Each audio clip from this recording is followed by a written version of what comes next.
여러분 반갑습니다. 우리 옆 사람과 인사 나누겠습니다. 한 주간 평안하셨습니까? 예수님의 이름으로 축복합니다. 예.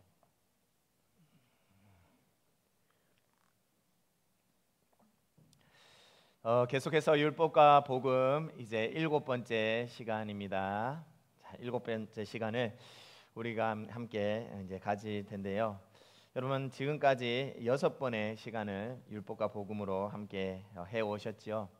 여러분의 삶 가운데 많은 유익들이 있었습니까? 이제 오늘 하고 그리고 다음 주에 그리고 다음 주쯤에는 마무리하려고 하는데요. 가능하다면 그렇게 해서 8번째까지 이제 하고 마무리를 해 보도록 하겠습니다.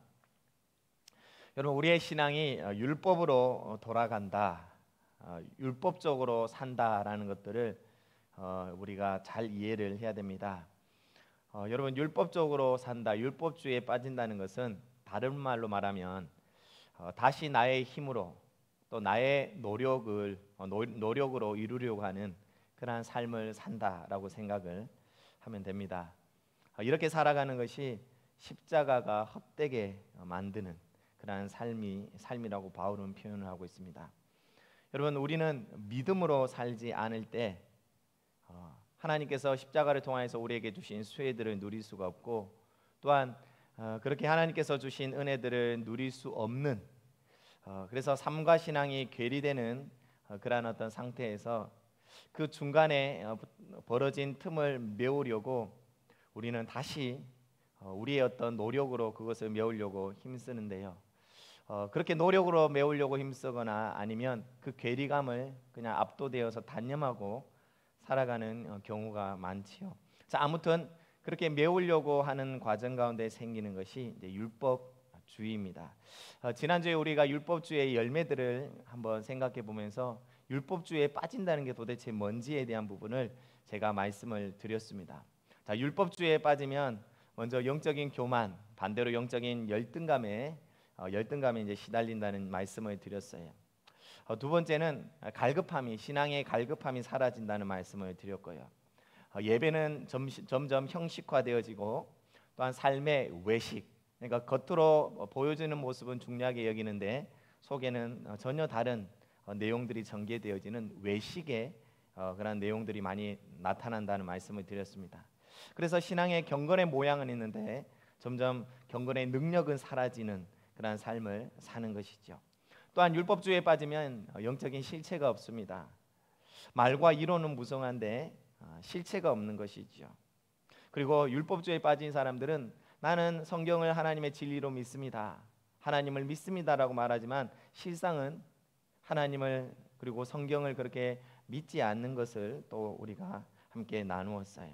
여러분 율법주의에 빠진다는 것은 결국 자기에게로 다시 돌아가는 것이고, 자기에게 빠지는 것이고, 자기의 한계에 갇혀서 계속해서 살아간다라고 생각을 이제 해도 과언이 아닙니다. 여러분 믿음으로 살아가는 것이 중요해요. 믿음으로 살아가는 것. 여러분 믿음으로 살아가는 걸 다른 말로 말하면 하나님의 말씀대로 살아가는 것을 말합니다. 우리는 하나님의 말씀대로 살아가는 것이 너무나 중요합니다. 제가 신앙생활을 지금 고등학교 1학년 때부터 이제 지금까지 해오는 과정 가운데 율법주의에 대한 얘기들을 많이 들었어요. 책을 읽으면서 접하기도 하고, 또한 많은 목회자들이 율법주의에 관련된 설교들을 하는 내용들을 제가 들으면서 그런 어떤 마음을 많이 가졌더랬어요. 정말로 율법주의라는 것이 위험하구나. 많은 신앙인들이 율법주의에 쉽게 빠질 수 있고, 거기에서 빠지면 율법주의에 빠지면 그 신앙은 좌표를 잃어버린 채 이렇게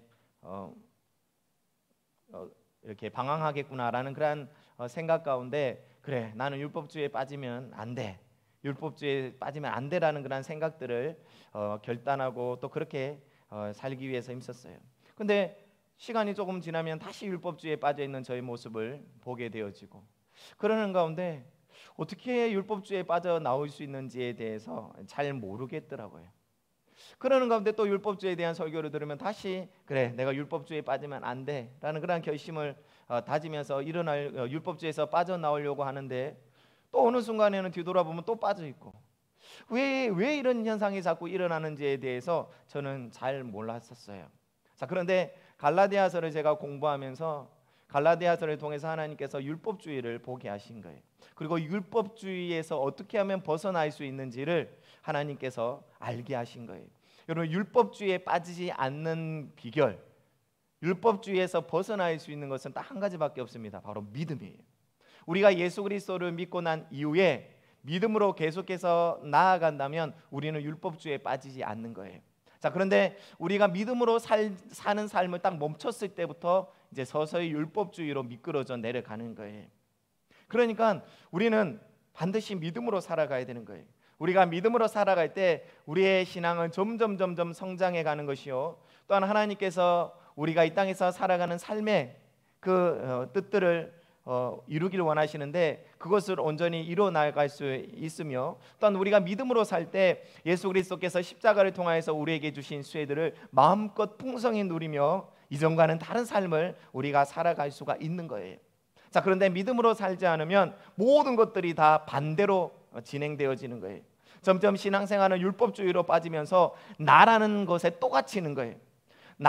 그래서 나에 갇혀서 나의 힘으로, 나의 노력으로, 나중에 후반부에 이 부분을 좀 집중적으로 다룰 텐데요, 그렇게 다시 나에게 빠져서 나의 힘으로, 나의 노력으로 뭔가 신앙생활을 계속해서 이루려고 하는, 이미 하나님께서 주신 수혜들은 의지하지 않은 채, 그것을 누리지는 못한 채 계속해서 뭔가 나의 힘으로 여전히 하나님의 의에 도달하려고 하는 그런 몸부림, 이미 예수 그리스도께서는 십자가를 통하여서 하나님의 의의 자리까지 우리를 올리셨음에도 불구하고, 아니야, 나는 아직까지 바닥이야, 그래서 뭔가 내가 끊임없이 노력을 해야지만 이것을 이룰 수 있어라는 그러한 착각에 빠져가지고 계속해서 그렇게 살아가는 것이죠.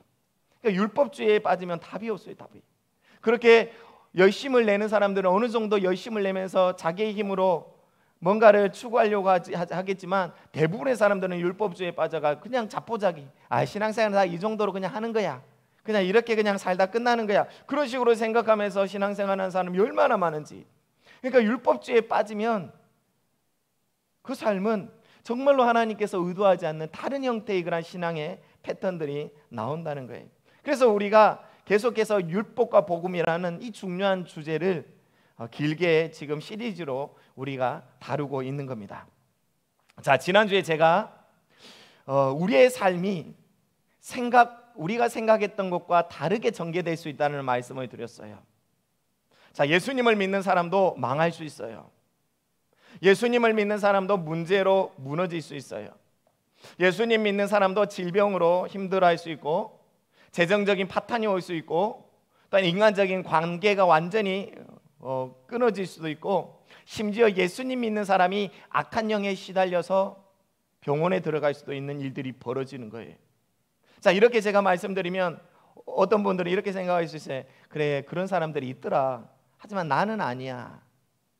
여러분, 그렇게 생각하는 그 근거가 뭡니까? 혹시 나는 아니야 라고 생각하시는 분들은 정말로 율법주의에서 벗어나셨습니까? 만약에 여러분의 삶이 율법주의에 머물러 있는 상태에서 나는 아니야 라고 생각한다면 그거는 여러분의 착각인 거예요.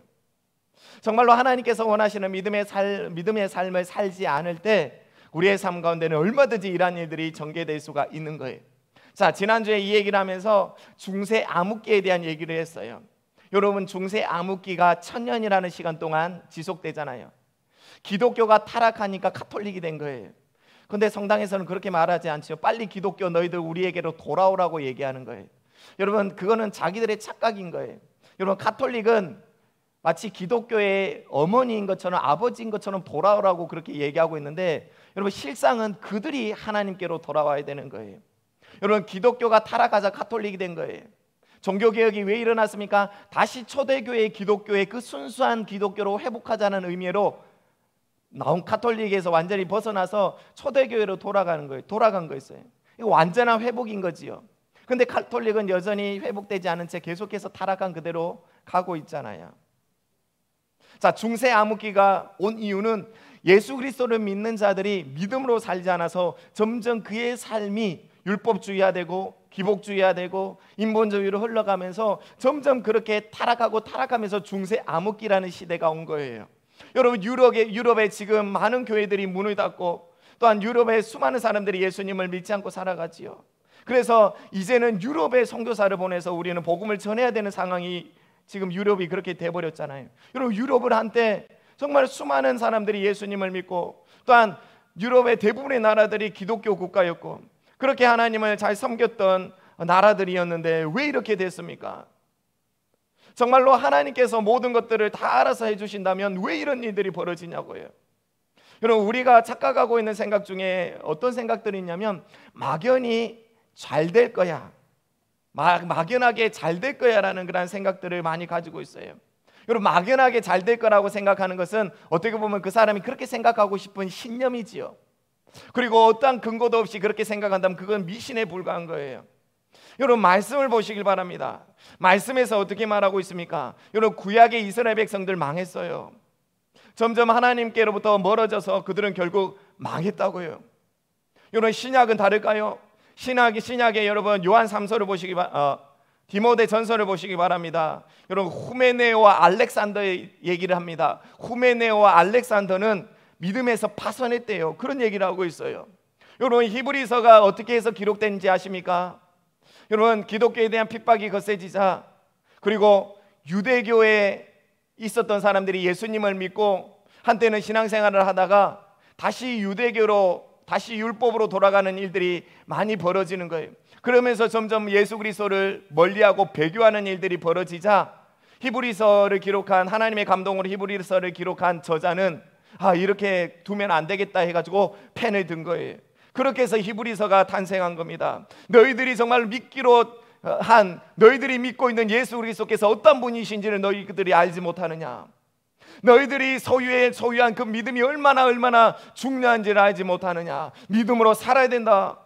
왜 다시 옛날로 돌아가려고 하느냐라고 그러한 논조로 히브리서가 기록된 거예요. 여러분 보세요. 얼마든지 믿음으로 시작했다가 믿음이 아닌 다른 곳으로 삶이 흘러갈 수가 있는 거예요. 여러분, 왜 예수님을 믿는 사람들의 삶 가운데 이러한 문제들이 생기고 이러한 어려움이 생기고 또한 심지어 망하는 일들까지 왜 생기는 거예요? 왜? 그것은 우리가 믿음으로 살지 않을 때 그런 일들이 일어나는 거예요. 여러분, 제가 이런 말씀을 드리면 어떤 분들은 참 충격적이다라는 생각을 가질 수도 있을 겁니다. 내가 생각했던 거와는 다르네 라고 생각하시는 분도 있을 거예요. 내가 지금까지 들어왔던 그건 아닌데 하나님은 다 알아서 지켜주시고 하나님은 다 알아서 인도해 주시고 내가 실수해도 내가 넘어져도 내가 어떠한 잘못을 해도 다 합력하여서 선을 이루어주시고 맞아요. 하나님은 그렇게 하셔요. 자, 그런데 우리가 믿음으로 정말로 살아가지 않을 때는 하나님은 그렇게 하시지 않습니다. 여러분, 이러한 부분들에 있어서 이제는 깨어나셔야 돼요. 여러분이 지금 믿음으로 살지 않으면서 하나님은 다 알아서 해주실 거라고 생각하고 있다면 그것은 여러분의 착각이에요. 여러분이 그렇게 믿고 싶어하는 그냥 신념에 불과한 거예요. 그것은 진리가 아닌 거예요. 성경을 펼쳐서 보시길 바랍니다. 얼마든지 믿는 자에게도 얼마든지 예수님을 믿는다고 하는 사람들 중에서도 믿음으로 살지 않으면 그의 삶 가운데 여러 가지 많은 문제들이 올 수 있다는 것을 성경은 분명하게 얘기하고 있는 것입니다. 자, 어떤 사람이 저에게 묻습니다. 아니 목사님, 정말로 그래요? 아니 정말로 그렇다는 겁니까? 내가 예수님을 믿고 난 다음에 예수님이 그냥 알아서 나를 책임져 주시는 게 아닌 게 정말 맞나요? 여러분, 정말 그렇다니까요. 왜 그런지 제가 분명하게 여러분에게 한번 말씀을 드려볼게요. 여러분, 이것은 우리에게 위임된 권한과 특권과 위치로 설명할 수가 있어요. 여러분, 예수님 믿는 사람에게도 분명히 하나님이 함께 하시죠. 근데 왜 하나님이 함께 하시는 그 사람에게 이러한 일들이 일어나냐는 거예요. 그것은 우리에게 위임된 권한과 특권과 위치로 설명을 드릴 수가 있다는 거예요. 여러분, 하나님은 우리를 십자가로 완전히 특별한 존재로 만드셨지요. 그래서 예수님께서 우리를 특별한 존재로 만드신 이 내용을 우리가 생각해 볼 때 예수님으로 말미암아 우리가 새롭게 된 이 삶을 우리는 엄청난 특권을 누리는 존재, 또한 엄청난 권한을 부여받은 존재, 또한 엄청난 위치에 그렇게 세워진 존재라고 설명할 수가 있습니다. 여러분, 우리가 받은 권한과 특권과 위치가 클수록 그에 따른 책임이 커지는 거예요. 여러분, 우리가 예수님으로부터 부여받은 권한과 특권과 위치가 클수록 우리가 책임져야 될 책임이 크다는 거예요. 자, 이것을 아담으로 한번 생각해 봅시다. 여러분, 하나님께서 이 세상을 창조하셨어요. 이 세상의 모든 것을 창조하시고 난 다음에 마지막 날 하나님께서는 아담을 창조하셨지요. 그리고 아담은 사람을 대표하는 거니까 하나님께서는 사람에게 생육하고 번성하여 충만하라, 땅을 정복하라, 땅을 다스리라는 그런 명령을 주십니다. 그 말은 아담에게 하나님께서는 모든 권한을, 이 하나님께서 창조하신 창조 세계를 다스리는 모든 권한을 위임하신 거예요. 이것이 아담이 가지고 있는 권한이었고 특권이었고 위치였어요. 여러분, 하나님께서는 아담에게 얼마나 큰 특별한 특권과 위치 그리고 권한을 주셨는지, 아담이 가지고 누릴 수 있는 그 권한은 어떻게 보면 아담은 이 세상의 신적인 존재였어요. 여러분, 아담은 이 세상의 신이었다는 거예요. 하나님을 대리하여 통치하는 이 세상의 신적인 위치에 아담이 있었다고요. 자, 아담이 그렇게 부여받은 그 권한이 얼마나 컸던지, 아담이 선악과를 따먹고 범죄하자 아담이 잃어버린 것 모든 거였어요. 여러분, 이 의미를 가만 생각해 보시기 바랍니다. 아담에게 하나님께서 얼마나 큰 특별한 그러한 권한을 위임하셨는지, 특권을, 위치를 위임하셨는지, 아담이 범죄하자 아담이 이 세상을 소유하는 모든 권한이 마귀 사탄에게로 넘어가 버린 거예요. 그래서 누가복음에서 사탄이 예수님을 시험할 때 자기가 이 세상의 신이고 또한 이 세상을 다스리는 이 세상의 권한을 자기가 넘겨받았으니 만약에 예수, 네가 나에게 무릎 꿇어 절하면 내가 이것을 너에게 넘겨주겠다는 표현을 쓰고 있잖아요. 여러분, 어떻게 해서 이게 가능한 겁니까? 여러분, 아담이 가지고 있었던 여러분 권한과 특권과 위치가 그러한 위치였다는 거예요. 여러분, 더 많은 권한과 더 많은 특권과 더 많은 위치를 누릴수록 거기에 따른 책임이 커지는 거예요. 자, 그렇다면 예수님을 믿는 우리는 어떨까요? 여러분, 예수님으로 말미암아 우리의 삶이 완전히 새롭게 되었다고 말씀드렸습니다. 여러분, 우리의 삶을 예수님은 최고로 회복시켜 주셨어요. 완전히 새로운 존재로 우리를 재창조하셨다고요. 그렇게 해서 예수님은 우리에게 특별한 권한과 위치와 그리고 책임을 부여하신 거예요. 그것이 얼마나 컸던지 우리가 하지 않으면 하나님도 안 하셔요. 여러분, 이 의미를 한번 생각해 보십시오. 우리가 하지 않으면, 우리가 믿음으로 살지 않으면 하나님도 안 하셔요. 여러분, 한번 보세요. 회사를 한번 생각해 봅시다. 회사에는 제일 높은 사장이 있지요. 그리고 그 사장 밑에 여러 직책이 있겠지요. 제일 말단 사원은 그 정도의 책임만 있는 거예요. 예를 들어서입니다. 그 회사가 100%의 책임을 가지고 있다고 한다면 사장은 말단 사원에게는 1%의 책임만 부여하는 거예요. 그러면 말단 사원은 1%만큼만 열심히 하면 되는 거예요. 1%만큼만 감당하면 되는 거예요. 자, 그런데 사장 바로 밑에 직급을 한번 생각해 봅시다. 그 사람이 부장이라고 생각해 본다면 사장은 부장에게는 다른 직원까지 다스리고 그리고 다른 직원까지 돌볼 수 있는 책임을 부여하는 거예요. 자, 사장이 얼마만큼 그 부장에게 책임을 부여하는지에 따라서 그 부장은 그에 따른 책임을 이제 감당해야 되는 거예요. 하지만 반대로 그러한 책임만큼 감당해야 되는 내용은 있지만 그에 따른 권한과 특권과 위치도 누리게 되는 거예요. 자, 보세요.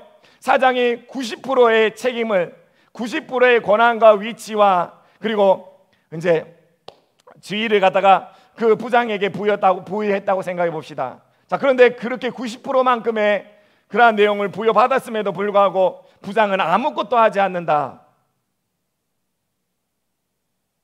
그러면서 사장님이 알아서 다 해주실 것이라고 생각한다면 그 회사가 잘 돌아가겠습니까? 여러분, 우리의 삶의 의미가 이렇다는 거예요. 예수님으로 말미암아 우리의 삶이 특별해졌는데 이렇게 특별해진 삶의 의미를 우리는 제대로 알아야 되는 거예요. 그래서 우리가 믿음으로 살지 않으면 우리의 삶 가운데는 얼마든지 여러 가지 하나님께서 원치 않는 일들이 벌어질 수 있는 것은, 하나님은 우리가 하지 않으면 하나님도 멈춰 서시는 거예요. 그래서 우리가 해야 되는 거예요. 우리가 믿음으로 살아가야 되는 거예요. 자, 예수님께서 마태복음 28장에 이렇게 말씀하셨습니다. 하늘과 땅의 모든 권세를 내게 주셨으니. 여러분, 이 하늘과 땅의 모든 권세는 예수님에게 필요한 것이 아니지요. 여러분, 예수님은 하나님이십니다. 예수님은 원래부터 이러한 권세를 가지고 계신 하나님 아니십니까? 자, 그런데 왜 예수님께서는 지금 제자들 앞에서 예수님의 승천을 이제 잠시 후에는 목격할 그 사람들 앞에서 이런 말씀을 하시는 겁니까? 하늘과 땅의 모든 권세를 내게 주셨으니. 여러분, 이 하늘과 땅의 모든 권세는 예수님에게 필요했던 것이 아니라 예수님을 따르는 예수님의 제자들에게, 다시 말하면 하나님을 믿는 자들에게 필요했던 거예요. 예수님은 하나님을 믿는 자들에게 내가 십자가를 통하여서 이제는 합법적으로 너희들이 이것을 가질 수 있도록 내가 만들었으니 이것을 내가 교회 그리고 너희들에게 위임한다라는 말씀이 되는 거예요. 그래서 너희는 가서 모든 족속으로 제자를 삼아 아버지의 아들과 성령의 이름으로 세례를 주고 내가 너희에게 분부한 모든 것을 가르쳐 지키게 하라라는 사명을 주신 이유가 여기에 있는 거예요. 너희들이 나를 위해서 살아가는 삶의 책임을 다할 수 있도록 내가 하늘과 땅의 모든 권세를 너희에게 주노라. 이것을 내가 십자가로 말미암아 합법적으로 획득했으니, 대가를 지불하여서 획득했으니, 너희들에게 줄 수 있는 길을 열어놨으니 너희들에게 준다라는 그런 의미가 되는 거예요. 그래서 예수님 믿는 사람은 이러한 모든 권세를 받았기 때문에 이것을 누리면서 믿음으로 나아가는 거예요. 자, 이러한 엄청난 특권과 위치와 권한을 부여받았기 때문에 우리는 나아가야 되는 거예요. 우리는 믿음으로 살아가야 되는 거예요. 그럴 때 정말로 하나님께서 우리에게 주신 모든 권세들이 우리의 삶 가운데 누려지고 탁월하게 나타나는 거예요. 자, 그런데 이러한 권세를 받았음에도 불구하고 우리가 멈춰서 있다. 믿음으로 어떠한 것도 하지 않는다. 그렇게 내가 가만히 있으면서도 하나님께서 다 알아서 해주시고 다 보호해 주시고 다 쫓아주시고 다 알아서 해결해 주실 것이라고 생각하고 멈춰서 있다면, 여러분, 그러한 생각을 가지고 있는 것이 착각이라는 거예요. 여러분, 믿음으로 우리가 하지 않으면 하나님께서는 아무것도 안 하실 거예요. 믿음으로 내가 하지 않음에도 불구하고 하나님께서 다 알아서 해주신다라고 생각하시는 분은 마치 하나님은 그냥 수호신 정도로밖에 생각을 하지 않는 거예요.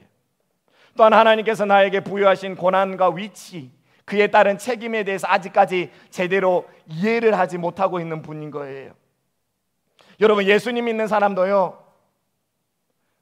믿음으로 살지 않아도 어느 정도 삶은 유지됩니다. 이것을 우리는 일반 은총이라고 말하는 거예요. 여러분, 일반 은총은 예수님 믿는 사람이나 예수님 믿지 않는 사람이나 누구나 다 모든 사람에게 하나님께서 일반적으로 주시는 은총을 말하는 거예요. 먹고 살 수 있도록, 또한 열심히 뭔가 노력하면 얻을 수 있도록, 이런 등등의 자연의 법칙대로 하나님께서 일반적으로 주시는 은총을 말하는 거예요.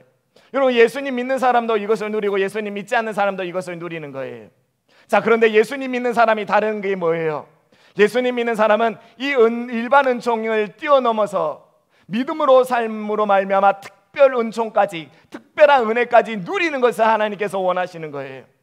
자, 그런데 특별한 은혜를 누리는 자리까지 믿음으로 못 나아갈 때, 그럼에도 불구하고 살아가는 삶 가운데 그냥 먹고 살만 하고 세상 사람들처럼 어느 정도 그냥 삶이 되어지는 일들 속에서 그럼에도 불구하고 나는 그냥 잘 살고 있다라고 생각한다면 그거는 착각이라는 거예요. 여러분, 우리는 정말로 믿음으로 살아야 됩니다. 믿음으로 살아야 되는 거예요. 여러분, 덮어놓고 생각하면 안 돼요. 진리대로 생각해야 돼요. 우리가 도대체 왜 믿음으로 살아야 되는지를 여러분 분명하게 인식하시길 바랍니다. 우리가 믿음으로 살아야 되는 이유는 율법주의에 빠지지 않는 이유도 있지만 정말로 하나님께서 이 삶을 원하시기 때문에 우리는 이렇게 살아가야 되는 겁니다. 여러분, 복음이 이것이에요. 복음은 우리에게 예수 그리스도의 십자가의 대가로 말미암아 이미 우리가 충만히 누릴 수 있는 삶이 와 있다는 거예요. 이것을 우리가 알고 믿음으로 누리기만 하면 우리는 놀라운 삶을 누릴 수 있다는 것, 하나님께서 우리에게 부여하신 특권과 권한과 위치를 충만히 누리며 살 수 있다는 것을 여러분 우리는 복음으로 말할 수가 있는 거예요. 하나님은 우리가 이렇게 되기를 간절히 바랍니다. 이렇게 살아갈 때 우리의 삶을 통해서 하나님의 놀라운 일들이 일어나죠. 반대로 이렇게 살지 않으면 점점 우리는 하나님의 의도에서 멀어진 신앙생활을 하게 되어 있습니다. 그렇게 하나님이 원하시는 삶과 원하지 않는 삶이 점점 중간에 틈이 벌어지면 이 틈을 메우려고 율법주의라는 그런 내용으로 채운다는 말씀을 제가 드렸지요. 여러분, 율법주의의 뿌리는 결국 자기예요. 자기의로 신앙생활을 계속해서 해나가려고 하는 거예요. 여러분, 믿음으로 살지 않으면 우리는 결국 자기 힘으로 살아가는 거예요. 믿음으로 살지 않으면 우리는 결국 자기 힘으로 살아가는 거예요. 여러분, 하나님이 원하시는 신앙생활은요, 하나님 중심으로 살아가는 거예요. 다시 말하면 하나님께서 주시는 자원으로, 하나님께서 원하시는 목적으로, 또한 하나님께서 원하시는 방법으로 살기를 원하신다고요. 이게 바로 하나님 중심으로 살아간다는 신앙생활이에요. 여러분, 예수님께서 그렇게 사셨지요. 자, 그런데 반대로 하나님께서 원치 않는 잘못된 신앙이 있어요. 그것은 자기가 중심이 되는 거예요. 그래서 자기의 자원으로, 자기의 목적으로, 자기의 방법으로 신앙생활을 해나가는 거예요. 자, 자기의 자원으로 신앙생활을 한다는 것이 뭡니까? 자기가 가지고 있는 돈, 자기가 가지고 있는 지위, 자기가 가지고 있는 능력, 자기가 가지고 있는 그러한 지식으로 살아가는 거예요. 자, 자기의 목적으로 살아간다는 것은 무엇입니까? 자기가 설정한 목표, 그리고 그 목표를 이루기 위해서 끊임없이 시기와 경쟁 가운데 살아가는 것, 또한 자기를 기쁘게 하는 삶을 추구해 나가는 것, 그것을 위해서 성공, 그것을 위해서 더 대단해지기 위한 몸부림, 이게 다 자기 목적으로 살아가는 삶의 내용인 거예요. 자, 자기 방법대로 살아간다는 것은 무엇입니까? 자기의 생각대로, 자기의 세상 방법대로, 또한 자기의 경험, 그리고 옛날부터 있었던 전통, 그리고 세상의 가치관으로 살아가는 거예요. 하나님께 묻지 않아요. 그냥 그렇게 자기 생각대로 살아가는 거예요. 이것이 바로 하나님께서 원치 않는 자기중심적인 신앙의 형태입니다. 자기 자원으로, 자기 목적으로, 자기 방법대로 그렇게 신앙생활을 해나가는 거예요. 자, 이렇게 신앙생활을 해나가는 가운데 점점 그의 삶이 율법주의화되어지고요, 점점 기복신앙적으로 흘러가고요, 점점 인본주의적으로 흘러갈 수밖에 없는 거예요. 여러분, 우리는 이러한 삶을 멀리해야 될 줄 믿습니다. 하나님은 이러한 삶을 절대로 원치 않으십니다. 하나님은 우리가 믿음으로 살기를 간절히 원합니다. 하나님 중심, 믿음으로, 믿음은 결국 말씀이니까 말씀 중심으로 하나님은 우리가 살기를 간절히 원해요. 저는 이렇게 산다는 것이 쉽지 않다는 거 너무나 잘 알고 있어요. 여러분, 초대교회를 한번 생각해 보세요. 기독교의 기독교가 핍박을 받는 상황 속에서 예수님을 믿는다는 것은 쉽지 않은 일이었어요. 하지만 사도들이, 예수님의 제자들이 복음을 전하면서 각지에서 특별한 성령의 능력과 함께 복음이 얼마나 위대하고 또한 하나님의 살아계심을 그들 앞에서 선명히 보이면서 복음을 전할 때 많은 사람들이, 야, 정말로 하나님 살아계시구나, 지금까지 우리가 믿었던 신들은 다 거짓 신들이구나 하면서 그들의 과거에 믿었던 우상들을 다 버리고 하나님을 그렇게 붙잡고 하나님께로 돌아오는 일들이 초대교회에 많이 일어났지요. 여러분, 그때 그들의 돌아섬은요, 수많은 핍박 속에서 생명을 거는 돌아섬이었어요.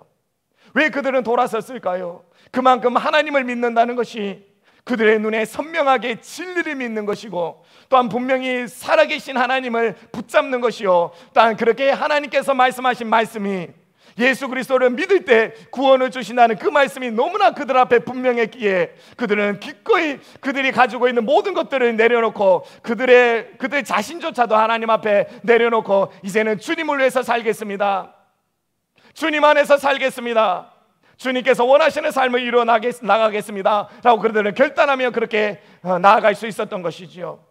근데 요즘은 어떻습니까? 요즘은 예수님을 전한다는 의미가 어떻게 바뀌었어요? 다른 사람에게 복음을 전할 때 우리는 어떻게 복음을 전합니까? 예수님 한번 믿어보시죠. 참 좋습니다.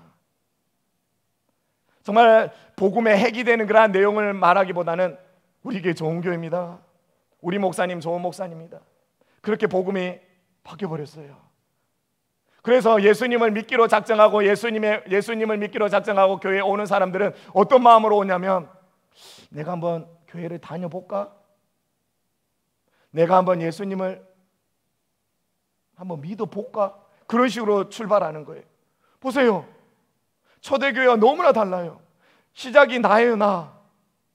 초대교회 성도들은 하나님의 살아계심 앞에 내가 지금까지 살아왔던 삶이, 또 내가 지금까지 믿었던 신들이, 우상들이 얼마나 헛된지를 분명하게 보고 이제는 그의 삶을 완전히 돌이키는, 그래서 하나님 중심으로 시작을 하는데, 요즘에 수많은 사람들이 예수님을 믿어서 시작하는 그 경우를 한번 보시라고요. 내가 하나님을 선택하는 거예요.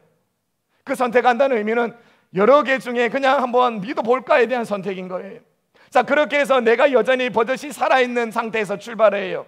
자, 그러다가 어떤 분들은 진짜 제대로 하나님을 만나고 제대로 복음을 알고 그렇게 삶을 돌이키고 하나님 중심의 삶으로 바뀌지요. 자, 그런데 많은 사람들은 안 바뀌어요.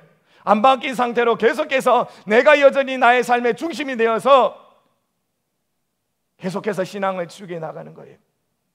그러니까 하나님이라는 의미는 여전히 수많은 신들 중에 하나 정도로 멈춰있는 상태. 하나님을, 교회를 다닌다는 개념은 내가 그냥 종교를 가져보는, 하나의 종교를 가져보는 그 정도의 선택. 여러분, 이것이 기독교가 아니잖아요. 여러분, 진짜 우리가 하나님을 믿는다는 것은 우리의 삶의 중심이 바뀌는 거예요. 하나님 중심. 우리의 삶의 방식이 바뀌는 거예요. 믿음으로 사는 것, 하나님의 말씀으로 사는 것. 여러분, 하나님은 이러한 삶을 원하시고 이러한 삶을 위해서 우리를 죄 가운데서 부르셨는데 이게 잘 안 바뀐단 말입니다. 그래서 하나님 중심보다는 계속해서 자기 중심적으로 흘러가는 가운데 삶의 여러 가지 혼란들이 계속해서 이어져 나가는 거예요. 그래서 이러한 부분들을 하나님께서 너무나 안타까워하시면서 어쩌면 우리 교회 가운데 율법과 복음이라는 이 내용을 하나님께서 전하게 하시는지 모르겠습니다. 여러분, 이제는 우리가 믿음으로 살아가야 돼요. 여러분, 믿음으로 산다는 것은 선택이 아니라 필수입니다. 필수. 여러분, 우리가 믿음으로 살아갈 때 그때 우리는 제대로 하나님을 경험할 수 있고 우리의 삶이 예수 그리스도 안에서 얼마나 특별하게 되었는지를 우리는 알게 되는 거예요. 누리게 되는 거예요. 여러분, 이제 믿음으로 삽시다. 믿음으로 삽시다. 그렇게 믿음으로 살기 위해서 우리 힘씁시다. 그리고 내가 믿음으로 살지 않고 있다는 것에 대한 경각심을 가지셨으면 좋겠어요. 내가 믿음으로 살지 않고 있다는 것에 대한 두려움을 가지셨으면 좋겠어요. 와, 내가 지금 위태한 지경에 있구나라는 것을 생각하셨으면 좋겠어요. 내가 이렇게 계속 흘러가면 나는 어떻게 되는지, 어떻게 될까에 대한 그러한 위태감을 가졌으면 좋겠어요. 여러분, 그래야지만이 우리가 깨어날 수가 있어요. 진짜 믿음으로 살려고 몸부림칠 수가 있는 거예요. 이번 여름 제 휴가 때 제가 막내 하준이하고 특별한 동행을 해드렸어요. 과거에 제가 휴가 전에 하준이를 데리고 여기 장산 신동하로 해가지고 약수터까지 한 30분 정도 되지 올라가는데 데려가 보니까 꽤 잘 올라가더라고요. 그래서 제가 한날은 그냥 지나가듯이 그냥 던지듯이 제가 얘기를 했어요. 하준아, 장산 꼭대기까지 우리 한번 올라가 볼까? 그러니까 선뜻 좋다고 굉장히 좋아하는 거예요. 그래서 제가 날을 잡았지요. 그럼 아빠가 휴가 이제 시작되는 그 주에 월요일 날 아빠하고 물 이렇게 해가지고 물 얼려가지고 올라가자라고 그렇게 이제 했어요. 하준이는 너무나 기대감을 가지고 막 너무나 좋아하더라고요. 그리고 막 기다려요 막. 그래서 전날에 막 물까지 얼려놓고 막 이렇게 좋아하더라고요. 자, 그리고 이제 드디어 휴가 이제 월요일이 됐어요. 자, 하준이하고 이제 신동아를 이제 시작으로 해 신동아에서부터 이제 장산 꼭대기까지 올라가는 거예요. 여러분, 이 길은 장산을 정상까지 올라가는데 가장 가파른 길이지요. 가장 가파른 길이. 어떤 데는 45도 이상의 경사가 있는 그러한 이제 곳도 있잖아요. 자, 그렇게 해서 정상까지 올라가서 제성동으로 내려오면 밑에까지 안 내려오고 중간쯤에 마을버스가 있거든요. 그럼 그걸 타고 집으로 돌아오면 되겠다라는 그런 이제 일정으로 이제 올라가는 거예요. 신동아에서부터. 야, 약수도까지 정말 잘 올라가더라고요. 막 좋다고 막 올라가더라고요. 근데 약수도 이후부터 정상까지 한 3분의 2가 더 남아 있는데 이 지점이 굉장히 난코스예요. 올라가기도 힘들고 어떤 지역은 어떤 곳은 이렇게 밧줄을 타고 올라가야 되는 곳도 있잖아요. 자, 아무튼 올라가는데 하준이가 10발 걷고 쉬고 10발 걷고 쉬는 거예요. 너무 힘든 것이죠. 그리고 올라가는 가운데 와, 저 깜짝 놀랐어요. 제 앞에 한 이 정도 되는 뱀이, 회색깔 뱀이 싹 저를 갖다 스쳐 지나가더만 하준이 발 옆으로 해가지고 싹 내려가더라고요. 하준이가 다행히 못 봤어요. 만약에 그때 하준이가 그 뱀을 보고 아이고 하면서 놀래서 옆으로 비꼈다면 옆에는 위험한 바위 이렇게 경사지였어요. 그래서 다쳤을지도 몰라요. 근데 하준이는 다행히 뱀을 못 봤어요. 저는 봤지요. 뱀이 지나가고 난 다음에 하준아, 네 뱀 봤나? 이거 못 봤다는 거예요. 자, 아무튼 하준이하고 그렇게 올라가는데 이제 3분의 2 지점까지 올라갔을 때 하준이가 그런 얘기를 하더라고요. 아빠, 숨이 안 서져요. 그러면 더 깊게 숨을 쉬어봐란다. 쉬어봐라. 더 깊게 숨을 마시고 더 깊이 내뱉고 그렇게 해봐라 하면서 최대한 제가 템포를 늦춰서 그렇게 숨을 쉬라고 했지요. 아무튼 그렇게 꾸역꾸역 잘 이렇게 쫓아와서 결국 하준이하고 정상을 이제 찍었어요. 정상에서 딱 사진 몇 거 찍고 이제 제성동 쪽으로 내려오는 거예요. 자, 내려올 때는 쉬운 줄 알았는데 여러분, 아이들은 이래 보폭이 좀 이제 짧잖아요. 그러니까 내려오는 것도 어려운 거예요. 제성동으로 내려가는 길도 가파라요. 그리고 비가 많이 오고 난 후라서 그런지 내려오는 그 길을 따라서 물이 흐르는 지역도 있더라고요. 그래서 미끄러 넘어지기도 막 하는 거예요. 그러면서 하준이가 계속해서 하는 말이 아빠, 언제 다 와요? 언제 다 와요? 언제까지 가야 돼요? 그러면 저는 선한 거짓말을 계속하죠. 다 왔다. 조금만 가면 된다. 아빠, 언제 다 와요? 하면서 계속 그렇게 하면서 쫓아오는 거예요. 그래도 일단은 시작했으니까 중간에 포기할 수 없으니까 계속해서 꾸역꾸역 끌고 내려오는 거예요. 자, 그리고 이제 제가 보니까 저기 보니까 아파트가 보여요. 이제 거의 다 내려온 거예요. 자, 근데 하준이는 안 보였을 거예요. 제가 이제 살짝 장난기가 발동하더라고요. 점점 하준이하고 이제 좀 비슷하게 이렇게 제가 보폭을 맞춰서 같이 내려오다가 서서히 하준이보다 조금 앞서가기 시작했어요. 그래서 그 거리가 10m, 20m 이렇게 이제 벌어지는 거예요. 그리고 결국 거의 다 내려왔을 때 제가 하준이가 안 보이는 곳까지 먼저 가버렸어요. 그러고 난 다음에 제가 딱 뒤를 돌아보니까 하준이가 안 보이더라고요. 근데 어디에서 크게 우는 소리가 들리는 거예요.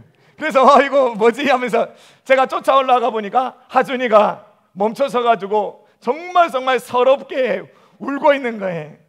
그래서 제가 다가가지고 하준아, 왜 우냐? 왜? 하면서 이렇게 이제 저는 우는 이유를 알죠. 그래서 위로해주고 같이 손잡고 내려왔더랬어요. 제가 이 경험을 하고 난 다음에 느낀 게 많아요. 여러분, 하준이가요, 아빠하고 함께 할 때는 산을 정상까지 올라가는 것도 얼마든지 힘들어도 감당할 수 있었어요. 내려오는 것도 아빠와 함께 있을 때는 얼마든지 감당할 수 있었어요. 자, 그런데 아빠가 보이지 않자 그 자리에서 한 발자국도 떼지 못하고 울고 있는 거예요. 여러분, 이것은 하준이의 무능이 아니에요. 여러분, 이것은 하준이와 저하고의 관계가 얼마나 깊이 하나가 돼 있는지를 말해주는 내용인 거예요. 여러분, 우리가 원래 하나님과 이런 존재인, 이런 관계인 거예요. 여러분, 우리는 이렇게 하나님과 함께 살아가는 존재라고요. 자, 그런데 하나님께서 보이지 않아도 하나님을 찾지 않는다면, 하나님이 보이지 않는데도 어떠한 두려움도 느끼지 않는다면, 하나님이 보이지 않는데도 계속해서 내 힘으로 살아가기 위해서 애쓴다면, 여러분, 이것은 믿음으로 사는 삶도 아니요, 또한 하나님의 바람도 아닌 거예요. 이것은 어쩌면 하나님이 없는 세상 사람들이 살아가는 방식이요, 여러분, 그 속에서 우리는 무엇을 누릴 수 있을까요? 그리고 그러한 삶 속에서 우리는 무엇을 이룰 수 있을까요? 여러분, 율법주의에 빠져있는 신앙, 믿음으로 살지 않는 신앙 속에서 우리는 무엇을 누릴 수 있고 무엇을 이룰 수 있을까요? 여러분, 이 삶은 절대로 하나님께서 원하시는 삶이 아니에요. 하나님이 원하시는 삶은 십자가라는 엄청난 대가를 지불하여서 우리의 삶을 새롭게 하신 하나님의 그 기대만큼 우리에게 주어진 권세와 능력과 신분과 권한과 위치와 모든 자유함을 충만히 누리며 살아가는 것을 하나님은 원하시는 거예요. 우리의 삶이 이렇게 되기를 간절히 바랍니다. 할렐루야. 꼭 그렇게 되길 바랍니다.